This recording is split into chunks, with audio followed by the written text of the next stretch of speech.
Boris Johnson should ditch French from the national curriculum and replace it with Japanese in line with his Global Britain vision, a Tory MP has said. Daniel Kaczynski was speaking at a time when International Trade Secretary Liz Truss is busy sewing up trade deals with scores of countries around the world. Among the ones agreed so far is the UK-Japan Comprehensive Economic Partnership Agreement (CEPA), which she signed, along with Japan's Foreign Minister Motegi Toshimitsu, in October, and Mr. Kaczynski, MP for Shrewsbury and Atcham, said Mr. Johnson could significantly strengthen ties between the two countries with a radical shift in education policy. He told Express.co.uk, "I'd like to say, perhaps ditch the French.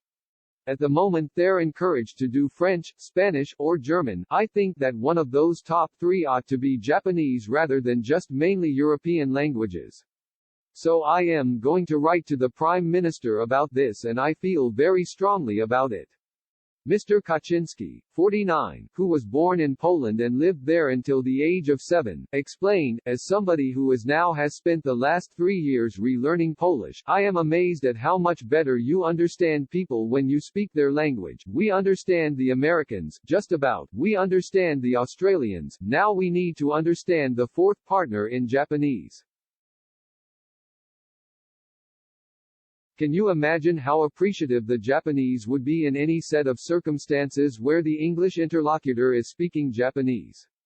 When it comes to Global Britain, we are teaching our kids the three languages that represent a tiny shrinking continent, rather than trying to make sure our children understand some of the languages of some of these great powers. Japan is one of the G7 nations, we're going to be in the same trading pact as them, and they're going to be an increasingly important defense partner for us. If you think about the trajectory of Anglo-Japanese relations over the last 50 years, they have gone from strength to strength.